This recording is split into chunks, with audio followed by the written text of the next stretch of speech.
some tainted love. Tainted love. You got some tainted love. Tainted love. She's giving you tainted love. Tainted love. You got some tainted love. Tainted love. She's giving you tainted love. Kiss me each morning for a million years. Hold me each evening by.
Testing? Very good. Thank you.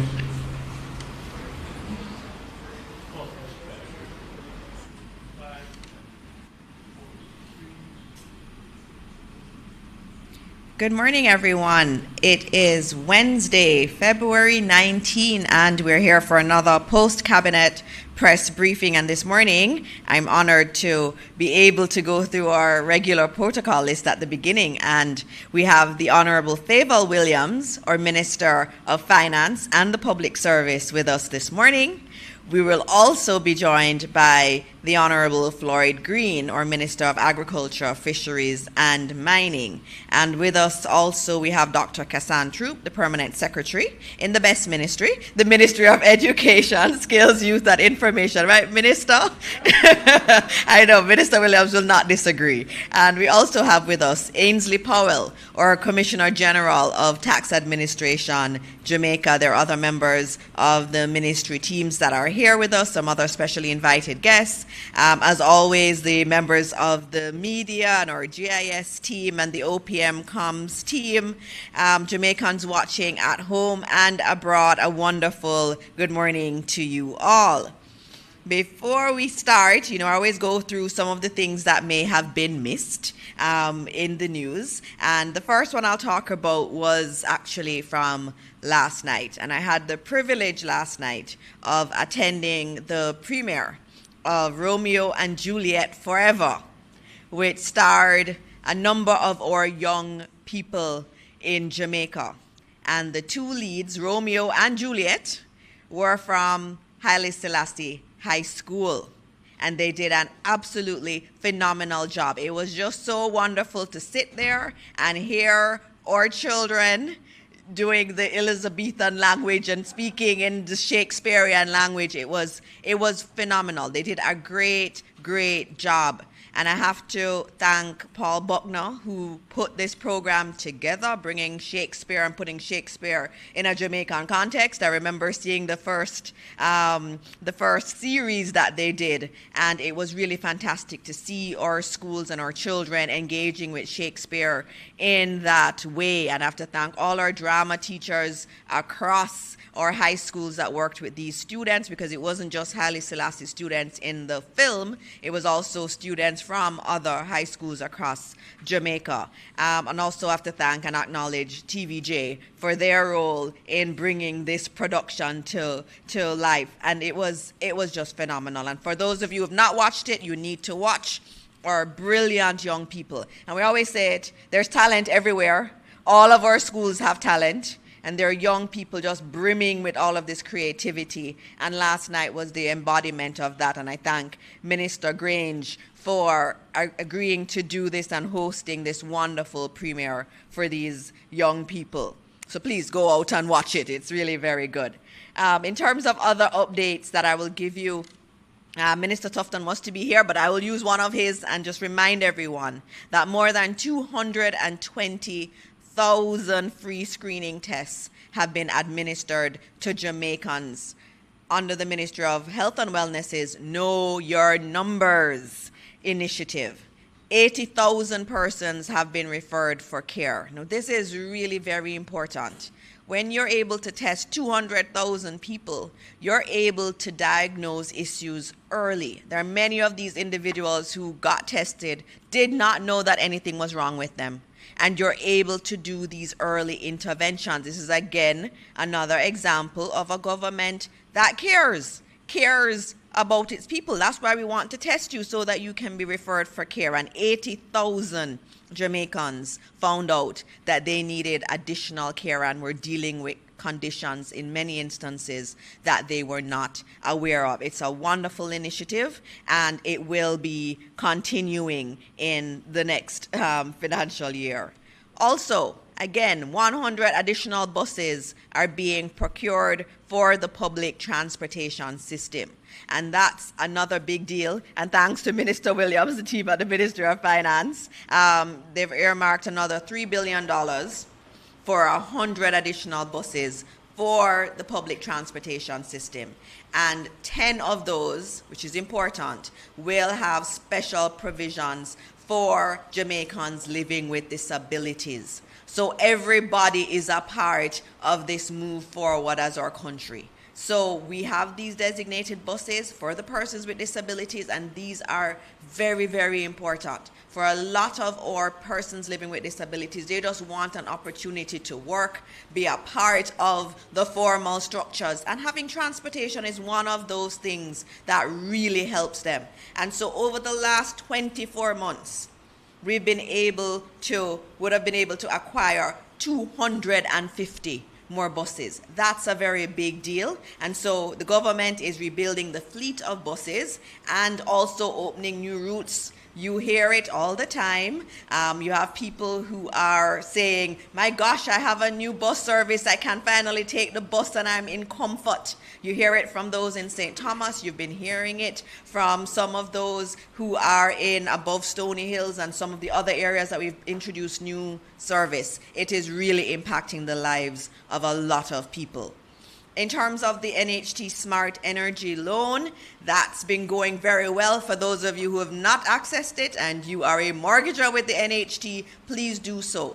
In just 6 months, we had 275 loans that were approved, and that's a very big deal. And for those of you who don't remember, under the Smart Energy Facility, homeowners can access up to $1.5 million to install energy-saving technology.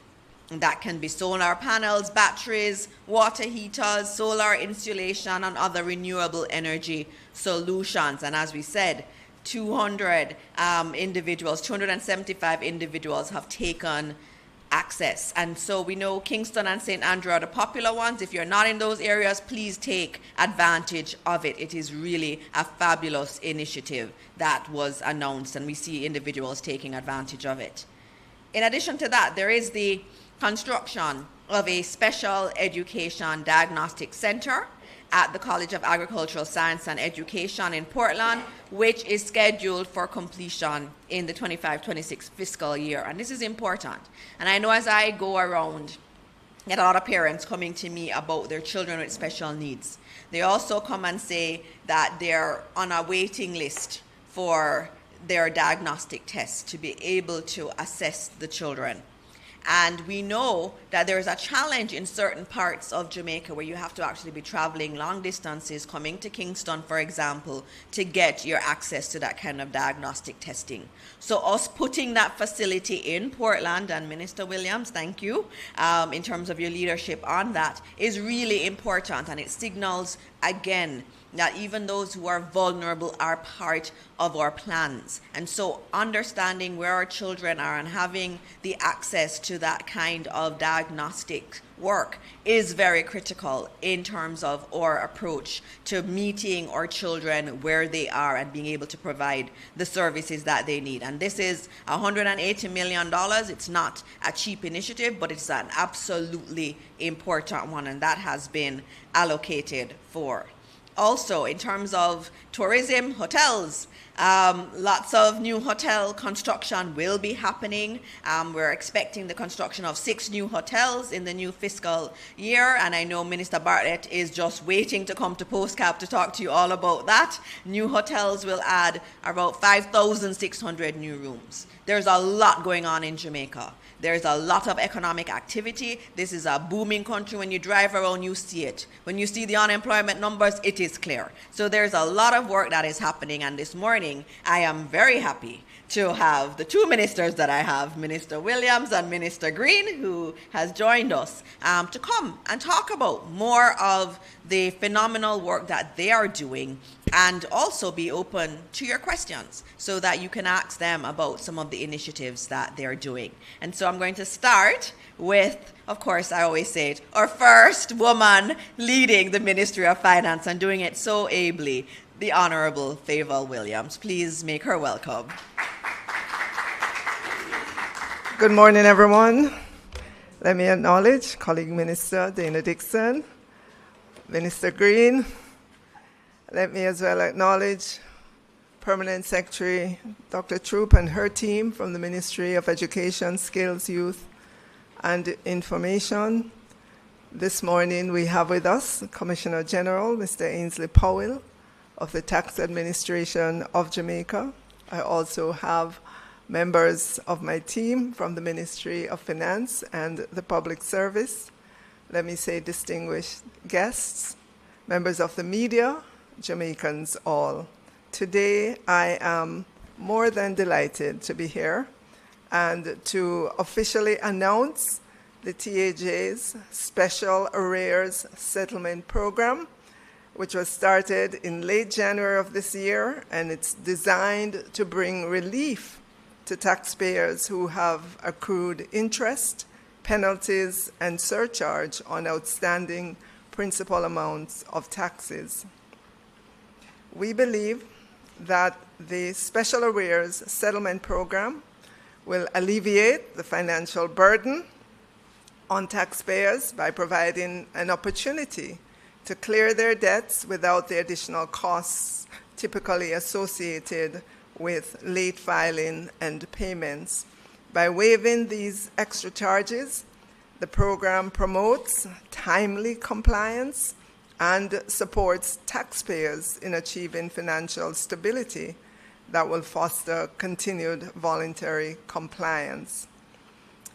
When you look at the tax amount that is outstanding, taxes and all the associated penalties, interest, and surcharges, you are not going to believe this number, but it's approximately $139.3 billion. 42.5% of that is greater than 7 years old. As a government, we were seized with the need to structure the Special Arrears Settlement Program.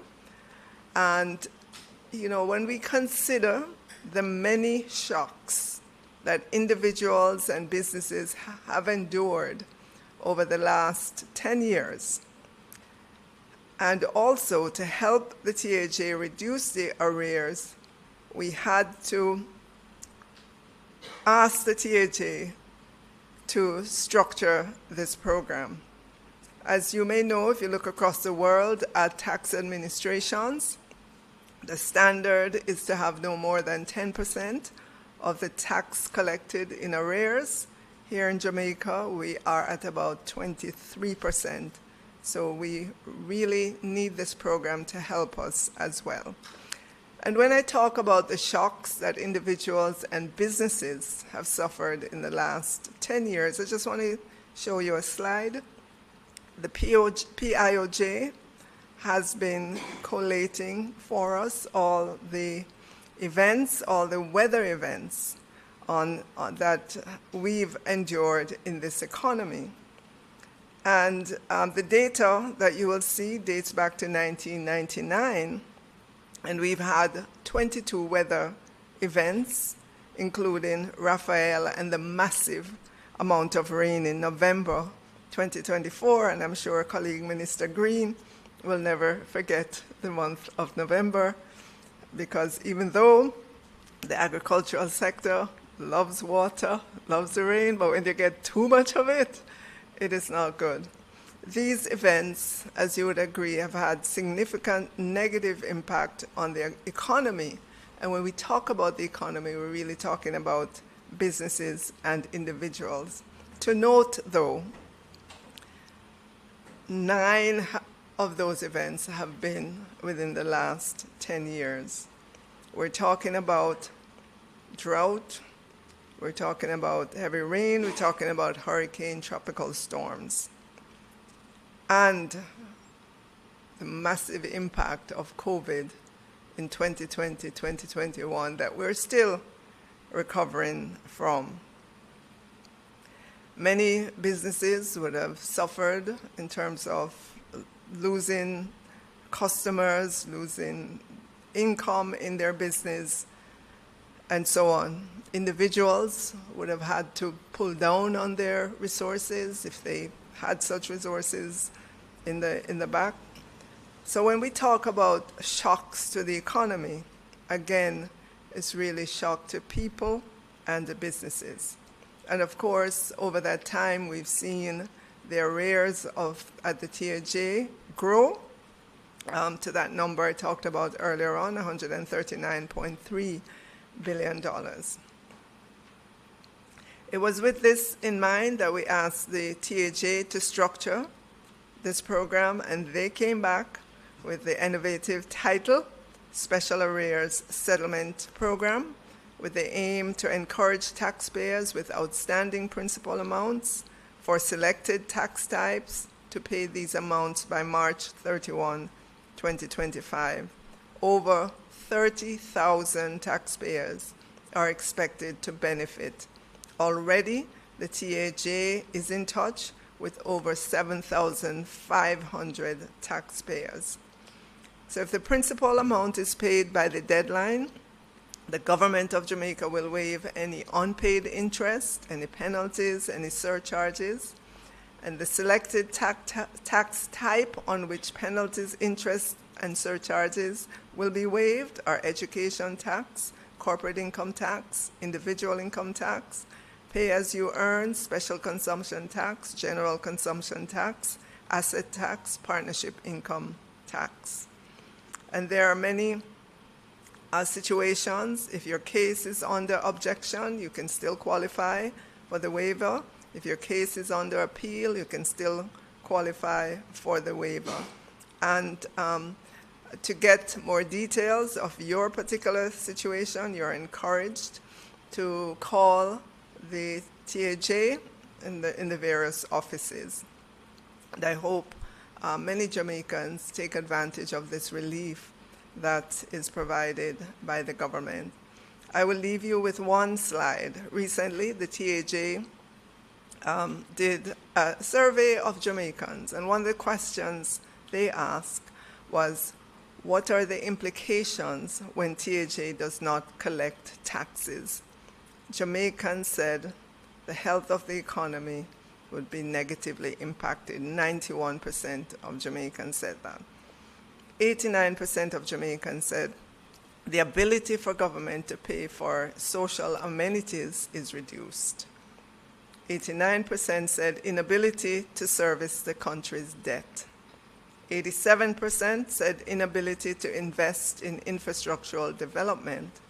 89% said inability to pay the salaries and wages of public sector workers. 72% said an impact when TAJ does not collect taxes is increase in tax rates. And 88% said inability to establish an optimal budget for the country. And 78% said when you don't collect the taxes, you increase the tax burden on those who pay taxes.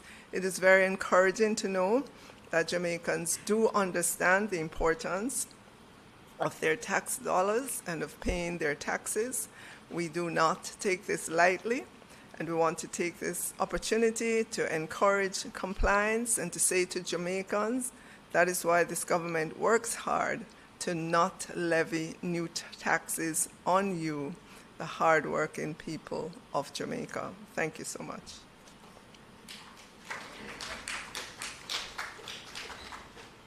Thank you. Thank you very much, Minister, for that, and thank you for putting up the survey results. That was really very, very powerful because it really does say a lot. It says that Jamaicans understand that government works through tax collection, and that was very helpful, Minister. And so we have the Minister with us, and this morning we don't have Naomi, but we have Rasheen Nangle with us, who's going to be leading in terms of the questions from the media. So the Minister of Finance is here. You can ask her questions on what was presented or any other area in relation to finance that you may need any clarification. Thank you, Minister. Good morning, everyone. I believe we have a question from one of the students from the University of the West Indies. Please stand, state your name and also the entity you represent. Well, you're from UAE. Thank you. Morning, everyone. I'm Dante Minto, the Hall Chairman of the Georgia Lane Hall. I just wanted to ask, Minister, well, we hear that there may be a further decrease in the government subvention to tertiary institutions. But I want to ask, can you confirm if that's true or not? But I wanted to ask also, is it possible for us to see student loans being applied to housing in the future?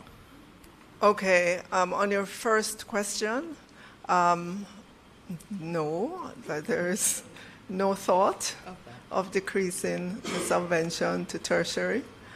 If you look at just the allocation that we've made to tertiary over the last several years, there have been increases. With regards to whether or not student loan can provide housing, that is something that I've always spoken about, and now that I'm in the position, that is certainly something we look at, because I always say students who are in tertiary institutions not only need support for their tuition, but they need support for room and board, as it is called in other countries. They need support for their books and so on. Obviously, we're going to depend on you to repay these loans so that others can have the opportunity to utilize it as well. But that is something that we will begin to consider. Morning, Minister Mahiri from Nationwide here. I believe it was last week the different sectors of medical workers, specifically the Nurses Association, did have a little bit of a protest last week in terms of what they described as ongoing wage issues with the government. As Finance Minister, is there any update you can give us in terms of where those talks are? Okay, for the nurses, I know that they have been in communication with the Minister of Health and Wellness. I am not aware that it is the Ministry of Finance and the Public Service that's the issue here. I am made to aware it's more internal to the Ministry of Health and Wellness. Thank you, Minister. We also have a final question. Morning, Minister. Morning, everyone. Liber Barrett from the Greener Company. Minister, I wanted to ask you, given the budget that the government has announced and the reduction that we have seen in the budget, what is it that you can say to public sector workers who are going to be coming to the bargaining table for new wage agreements this year? What assurances? What is it that we can say to them at this point in time? That's one. And two, given the cut in the capital budget, I wanted ministers, if you can give us an explanation as to the reason behind those cuts, given that, as we all know, capital spending is one of the ways in which we can spur economic activities. All right, I'll start with your last question. If you look at the capital budget that was initially put forward during the budget season in 2024-25, you will note that it was in the 60-ish billion range. It was during the fiscal year 24-25, that the capital budget was increased to the 80 billion mark, and that was to allocate funding for Spark and for the REACH program. Spark, as we know, really got started in this year, and so the allocation of 80 billion in this financial year in which we're standing right now, all of that was not spent. So the 62 billion that's allocated in the upcoming fiscal year is indeed an increase over what we're going to end this fiscal year with. It's about an increase of almost 1.5%. And then your other question about the budget overall.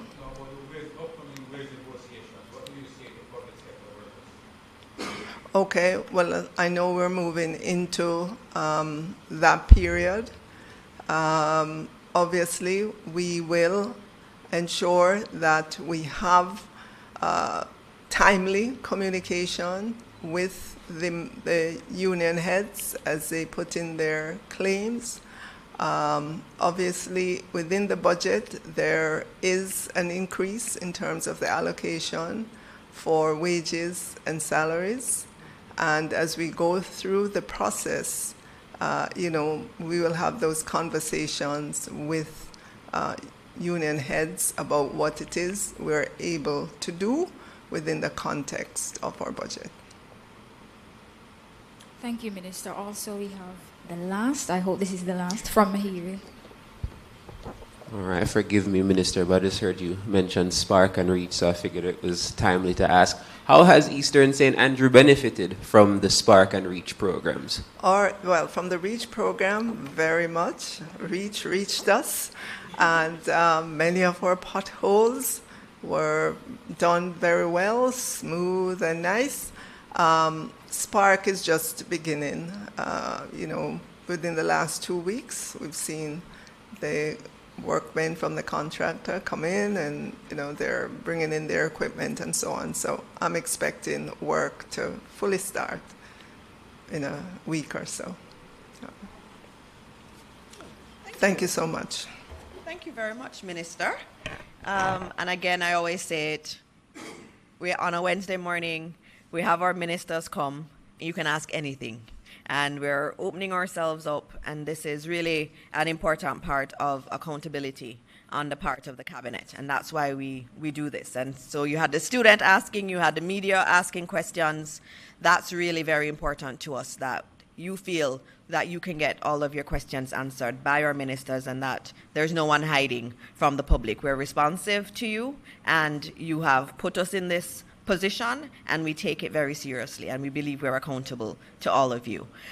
So up next, we have our Minister of Agriculture, Fisheries and Mining, the Honorable Floyd Green with us. And Floyd is another example of just hardworking. He is not feeling the best today, but he's here. And we see that so much in the cabinet. And I have to thank you very much, Minister Green, for still being here this morning and honoring your commitment to be here this morning. So please welcome the Honorable Floyd Green. Thank you very much to Senator Morris Dixon. If you know, when she asked you to be here, you really have little choice. I do see Permanent Secretary Troop is here and other members from the team from the Ministry of Education and colleague Minister Williams. We'll be handling a couple of matters in relation to agriculture, fisheries and mining. Starting first looking at our ongoing dry period. We'll speak a little bit about eggs and the supply of eggs, and then our progress on our national tilapia hatchery. Let me also welcome the students who are here. I'm very, very happy to see the students from Georgia Lean Hall who are here with us. One of the things that we're trying to do at the Ministry of Agriculture is be a lot more proactive, especially in looking at our weather realities and our weather challenges. So we want to ensure that we have a data-driven ministry. There was a time that we used to respond to drought and to weather events genuinely after they occur, but now we've institutionalized planning for them before they even emerge. And this is why we've already crafted a response for our ongoing dry period by looking at the data that we saw for December. So you would have heard, and we all saw how last year was a challenging year, and despite having November that was full of rain, unfortunately, with our climate change realities, when we looked at the data for our December rainfall, 7 of 13 parishes had 53 to 85% of their 30-year mean. So they were less than what they would normally have in December for the past 30 years. We saw a number of parishes being severely impacted, including St. Elizabeth, Manchester, and Clarendon. So while we had not gone into a meteorological drought, we recognized that the averages, we were below the average in these 7 parishes, and as such, we needed to act. We have therefore crafted a $134 million dry period response program to help mitigate the impact of this dry season. 30 million of that amount has been allocated to trucking, 14 million towards RADA, 16 million towards our National Irrigation Commission, so that we can get water to our farmers. We will be engaging and have started that process of engaging private contractors so that we can expedite the delivery, ensuring that farmers in these areas receive adequate water supply. Clearly, we've started with the hardest hit parishes. St. Elizabeth, Manchester, Clarendon, Westmoreland, St. James, and Trelawney are some of the parishes that we've started with. We've also partnered with Food for the Poor, who will be distributing 100 small water pumps, which we think is very, very important, because as we truck water to farmers, we hope that farmers have storage capacity, and in so doing, a lot of them need the water pumps to be able to adequately serve their farms. But we're not just taking an immediate approach. One of the things that we have been doing, and to be honest, this year, we're better able to treat with the dry period than we were the year before, because each year we try to build resilience. So over the last year, we built or enhanced about 11 catchment ponds, so that when the rains did come in November, parishes in Trelawney, St. Elizabeth, Clarendon, Manchester, St. Anne had those catchment tanks that were able to store the water that they're now utilizing now. We're going to continue that program, and the program is twofold. The program is, one, we can partner with private individuals, where private individuals do their own excavation for their catchment pond, and we provide them with the pond liner, or we partner with community groups where we do the excavation, we put in the catchment pond, and we provide the pond liners. And we have done that in a number of areas, including Hindstown in St. Anne and New Pen in St. Mary. So in our 134 million, we have allocated about $10 million to procure 12,500 square meters of pond liners to help the farmers. Additionally, during the course of the last few months, we've distributed 171 irrigation kits and 178 water tanks, again to make our farmers better prepared to deal with this dry period. We are now in procurement for an additional amount. I think we've allocated about $79 million to procure additional tanks and drip hoses to help our farmers. Those should be ready come about March, the end of March, and we will start that distribution. We're also, as a part of our response, procuring mulch. And if you are familiar with what we do, especially in South St. Elizabeth, we use the grass to maintain the moisture in the soil. Very, very expensive crop. And as such, we've allocated about $8 million to provide some support to the farmers in that regard. So I want our farmers to rest assured that the Ministry of Agriculture stands ready to help them. If they are in need of water during this period, please contact your RADA officer, your RADA office. If you have a National Irrigation Office in your area, please contact the National Irrigation Commission. I'll move quickly into some of the challenges that we're having regarding egg and egg supply. We have seen rebound in a number of our areas, especially our vegetable lines. We have seen our tomatoes, our sweet peppers, a lot of our green leafy vegetables come back on the market in good supply. However, the egg industry still remains under pressure. And this pressure started in Hurricane Beryl, where we saw over 43,000 laying heads being lost to Hurricane Beryl. And that has severely impacted our domestic egg production. In fact, not only did we see this amount of loss, but even the birds which survived Hurricane Beryl, as you would have heard from the president of our Egg Farmers Association, went through a period of trauma where they were not laying in their normal production numbers. And this was compounded by the rains that we had to the end of October and all of November, which again affected our production numbers significantly.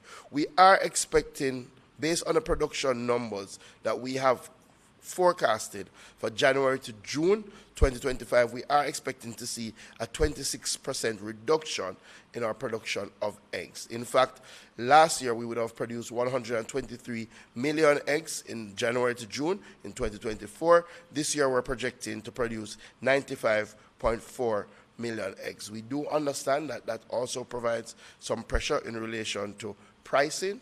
And we have seen where there's limited supply, some increases in relation to price. It's also providing some pressure in relation to pullet prices. Pullets are ready to lay hens.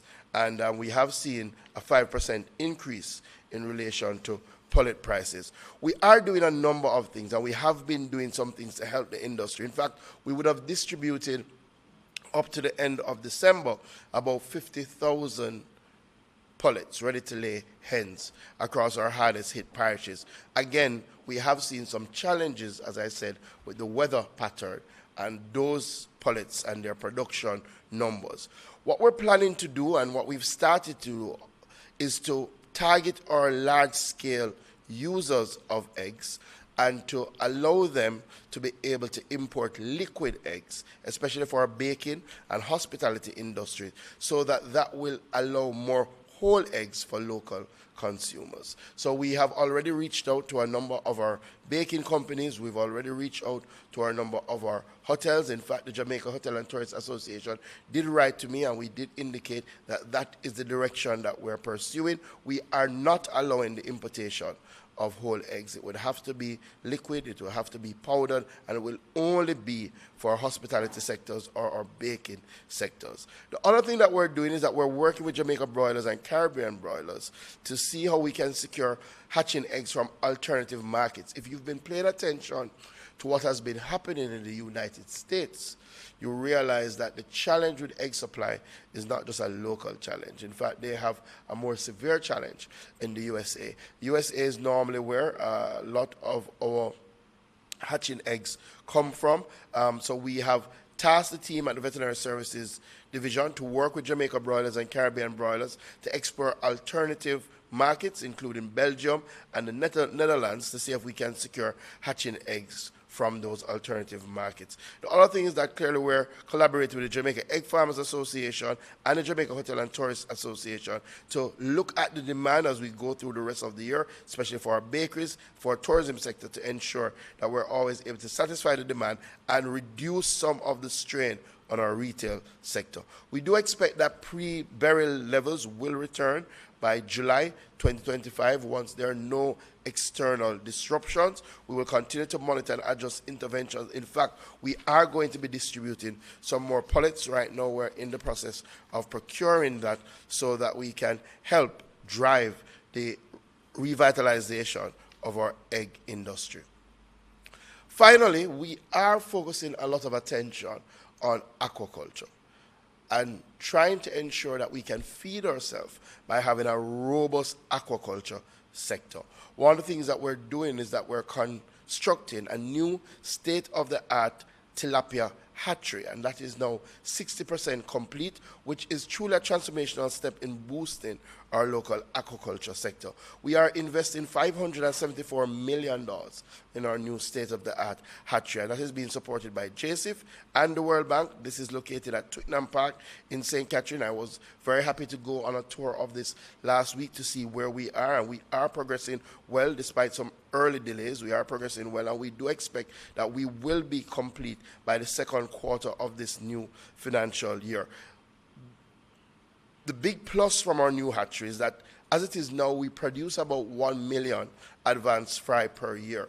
This will increase our capacity to 5 million advanced fry per year, helping us to supply high-quality tilapia stock to the market. The other thing is that our new hatchery will be fully run by renewable energy, right? So we are putting in solar, and that will clearly reduce our operational costs and align with our direction to ensure that we have climate-smart agricultural initiatives.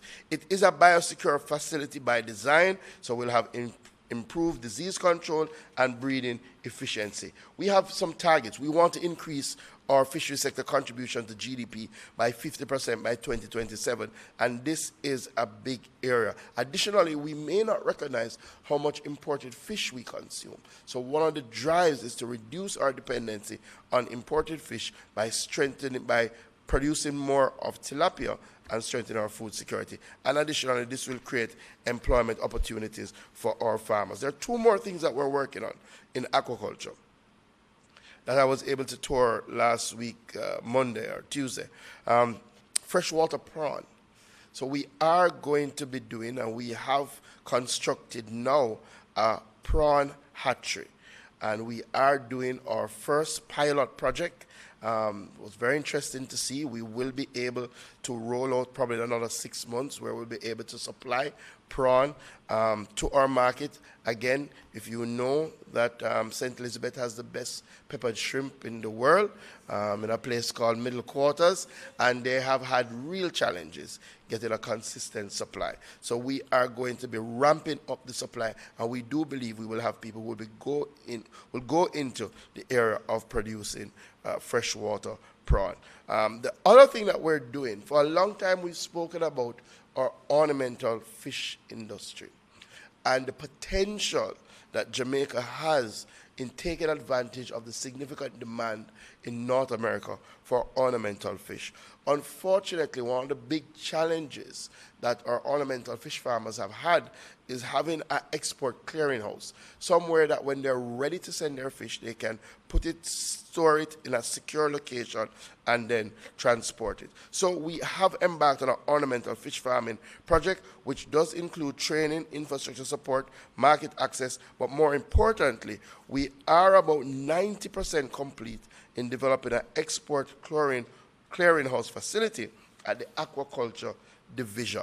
We're set to open this in the next quarter. This will support the growth of ornamental fish farming export. We're working very closely with the Jamaica Ornamental Fish Farmers Association to finalize the preparations and to ensure that farmers are fully equipped to take advantage of this opportunity. We will have a special focus on youth, women, and at-risk communities to help build out our ornamental fishing sector so that they can take advantage of our near-shore market. So, we continue to navigate the various challenges. I want to assure our farmers that support is here in relation to drought mitigation and water resilience. I want to ensure our consumers that we're working with our egg farmers to ensure egg supply stability by ensuring that the biggest users will have access to external supply so that our whole eggs will be available in our retail sector. And we're advancing the aquaculture sector through the completion of the National Tilapia Hatchery, our prawn shrimp hatchery, and our ornament fish farming export clearing facility. We recognize the resilience of our farmers and value the partnership with our stakeholders to support the sector's recovery and transformation. Thank you, everybody.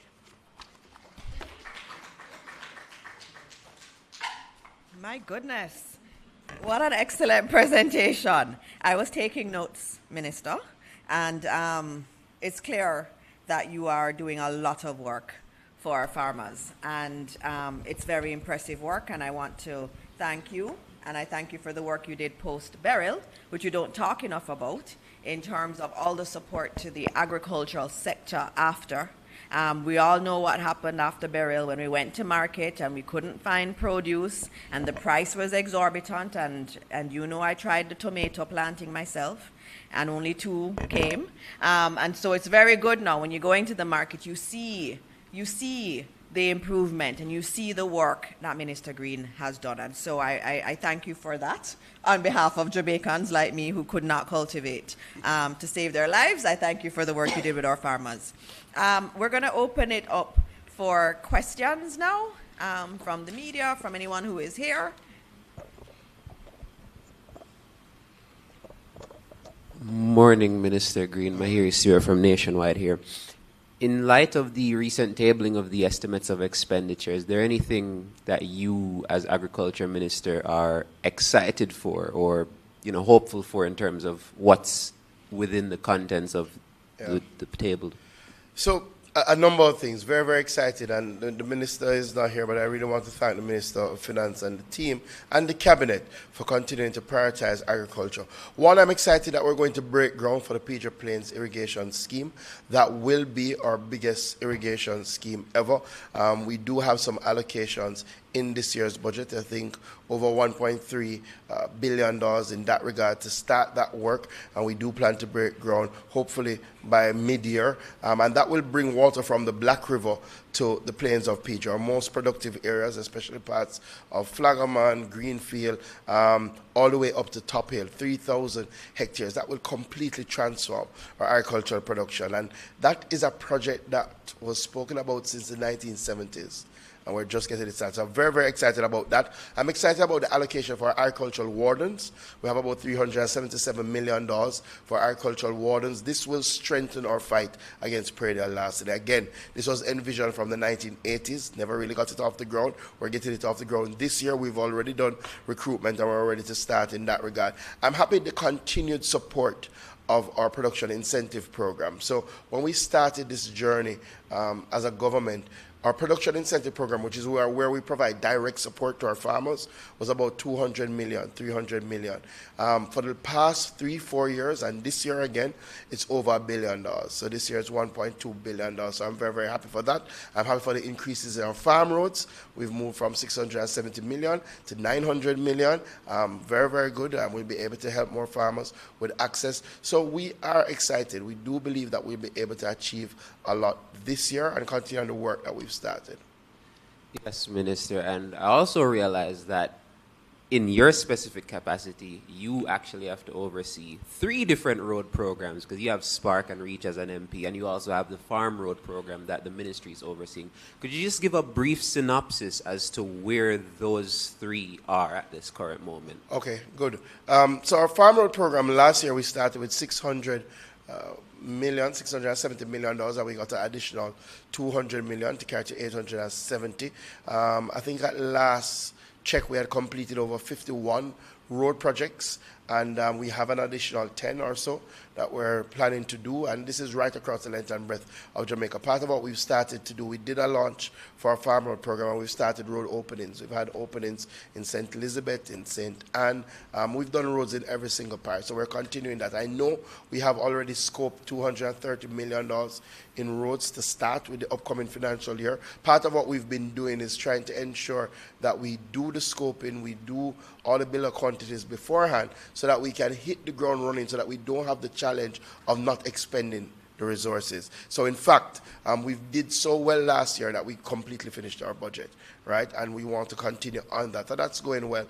In relation to Reach and Spark, Reach has significantly helped, especially in Southwest St. Elizabeth. The reality, I think people don't appreciate how challenging we had it outside of our houses that were destroyed with Hurricane Beryl. What would have happened across the constituency is that after Hurricane Beryl, every single road was blocked.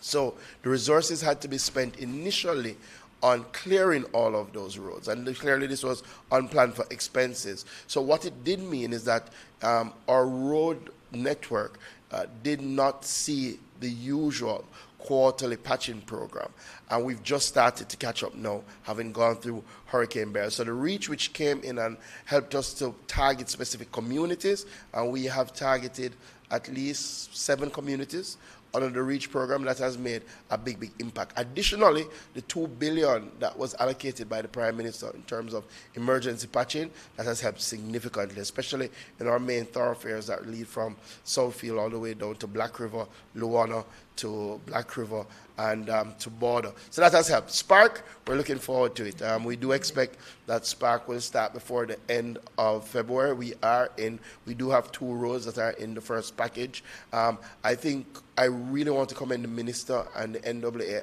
and the approach that was taken from the Prime Minister. 1, the consultation, right? So people literally came and advocated for their roads. 2, the transparency, so people can see the 10 roads that have been put forward.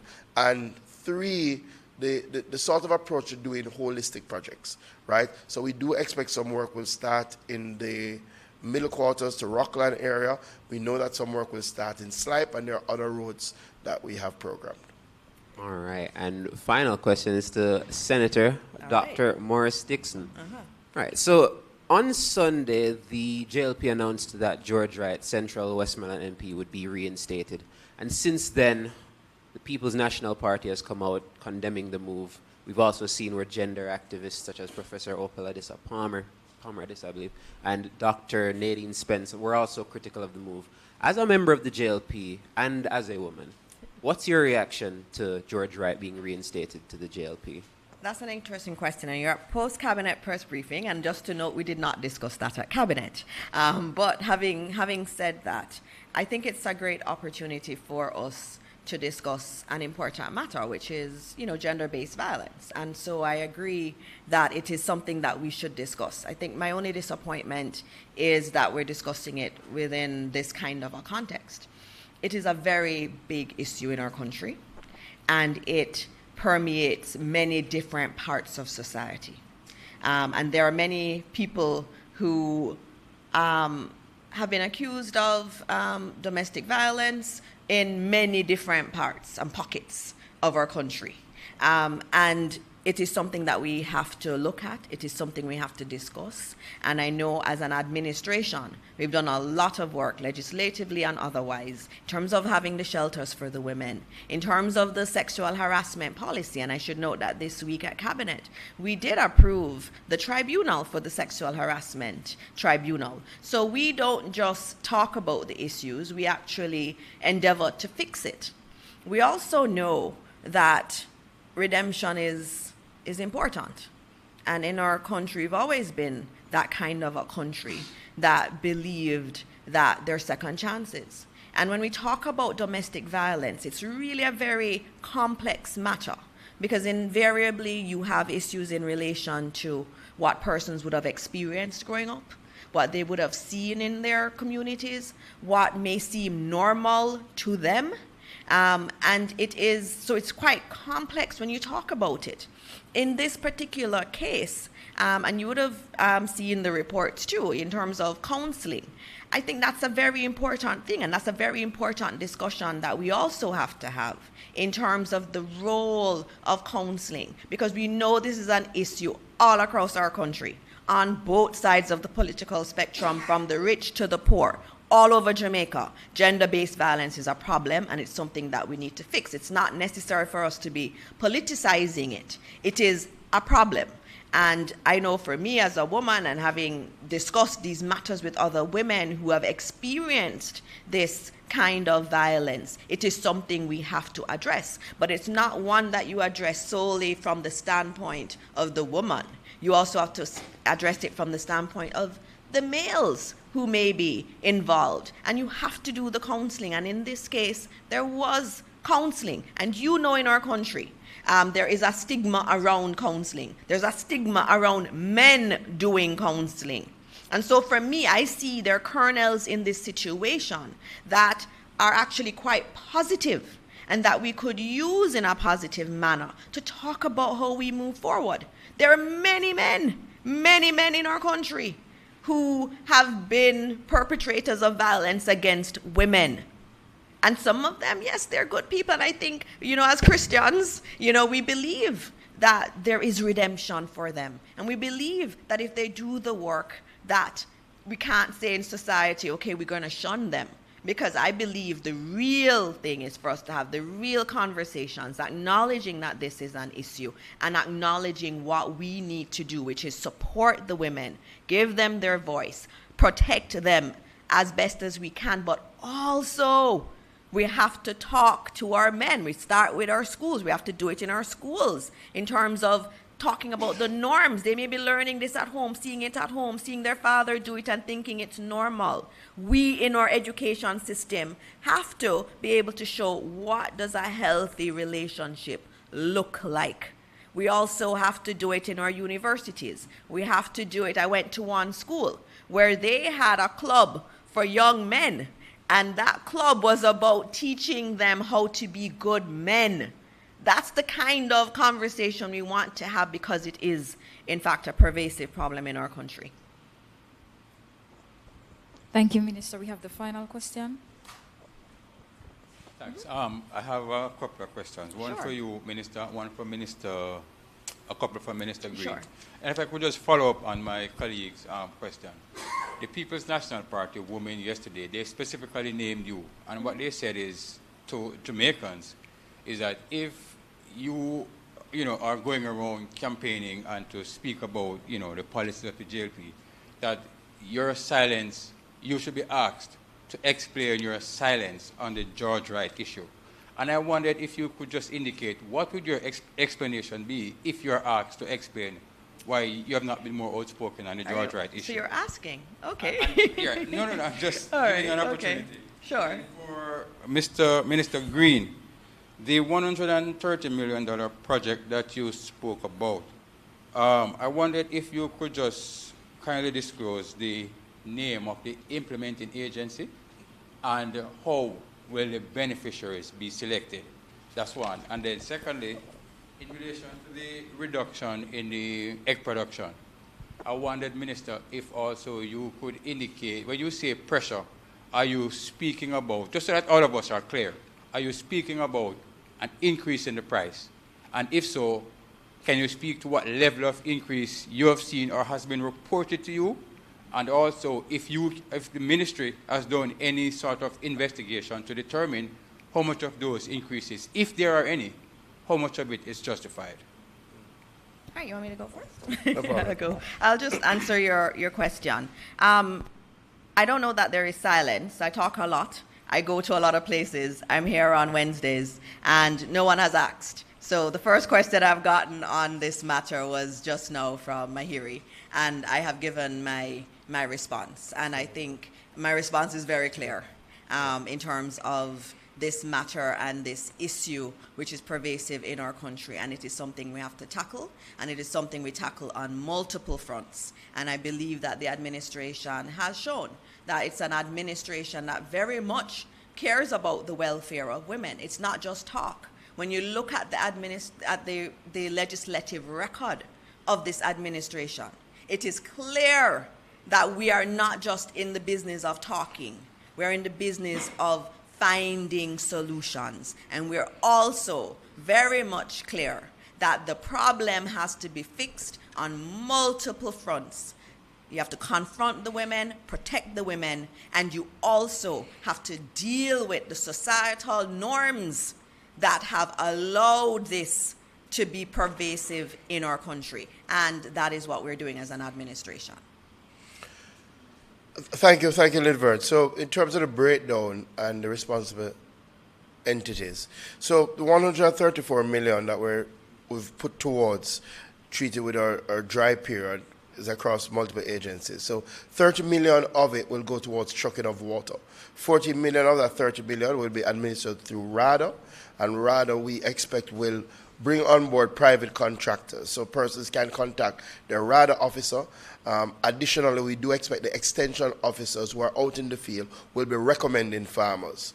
Additionally, we've put 16 million to our National Irrigation Commission, so clearly they already operate in a number of areas, so people can contact the irrigation office directly for that support. And I know that that has started and water has started to be trucked. We have about $79 million that will go towards the National Irrigation Commission towards procuring tanks and drip hoses. Right? So that procurement has already started. It'll be a mix. You will have tanks just for farmers directly, but you will also have larger tanks that we will be targeting groups of farmers, community groups, right? Again, people can contact the National Irrigation Commission. We do have a fairly good idea of the production zones that are being challenged now from the dry periods, and we use the data. So we use the data from the Meteorological Service, we use the data from our farm, from our extension officers out in the field. $8 million towards grass mulch that will be done through the Agro-Invest Corporation. They normally procure, and then they work with RADA in relation to the distribution. And then I think we have about $10 million towards our pond liners that will be done through RADA. Again, extension officers identify the farmers. Farmers can reach out to us, especially those farmers who are trying to participate in the private partnership program where you do your own excavation and then you reach out to us to help you with the pond liner. So that is the breakdown. In relation to our egg supply, so again, we do go out and capture data in relation to prices. Oftentimes what we do is report the data. I don't want to give the impression that we set prices, and sometimes when you speak about the prices, people think you're saying that this is what the price should be. What we have seen is a mix. We have seen areas where prices haven't changed at all. We've seen areas where prices have gone up slightly, right? What I will do is we normally do a publication every end of week through the ministry where we capture a whole barrage of prices. I think we have incorporated eggs into that. What we have seen is, what we can speak to because we've been informed, is that pullet prices, the prices for layer chicken, have gone up about 5%, right? From, I think it's 1,500 to 1,600, right? So we have seen that, and we have been informed of that because we really only have two main suppliers of laying hens, and those are our two major companies. But I do believe that based on some of the steps that we're taking now, by reducing the pressure on the retail side, by ensuring that our bakeries and our hotels have a consistent supply, then we will see moderation. I don't think we'll see significant increases in the prices. Thank you, Minister Green. That's it. Whether or not the increases that have been reported are justified, is there any indication at all? In other words, how do we know that people are not sort of trying to benefit from that shortfall? So again, what we see in agriculture, and I do, make the choice, and sometimes we do have to guard against it, but largely agriculture responds to demand and supply, right? Because we have a fairly consistent demand across all things. So we know, for example, how much eggs we consume on a monthly basis. So we can say, for example, in this case, that egg production has declined. When we start to question is when we see, for example, the production not decline, but the prices are going up. Or when we see the production has returned, but the prices are not going down in accordance with the return. And that's why in January in Parliament, I did share very openly what we were seeing at the farm gate for a number of our crops that had returned, our tomato, our sweet pepper. And we did that to advise the market that these things have come back. So if you're going to your retail store and you're not seeing significant reduction in prices, something is wrong. Shop around. But in relation to eggs, clearly there's been a reduction. And based on our projection, we do project over 20% reduction in production for the first 6 months of this year. Thank you. Back to you, Minister Dixon. All right, wonderful. Thank you. Thank you, Minister Green. And we're at the end of today's post-cabinet press briefing. I thought it was a very good press briefing. We heard from the Minister of Finance, and then we heard from our Minister of Agriculture, who so ably helped us in terms of all of us running around looking for eggs. He was able to contextualize the issue and to let us know that we're expecting by July that things will be back to post-burial numbers in terms of egg supply, and also that there are other initiatives that are at play right now to try to ease the issues in terms of the limited supply. And so, as always, I say this is there's a lot of work going on in the government. These are just two of the ministers. There were other ministers who wanted to come today, but we decided to just do two today. But our ministers are always here. They're always ready and willing to talk about the policies, talk about the initiatives that they are pursuing, because at the end of the day, all of us, we're all doing it for our country, and we really believe that Jamaica can reach that potential that we all know it can. And that's why we do what we do, and that's why we come here claiming and saying we want accountability. Ask us the questions. Ask us the hard ones too. And no question will go unanswered. And so I look forward to seeing you at our next post-cabinet press briefing. And as always, God bless all of you who are watching, and God bless this wonderful country that we all love. See you next time. Woo.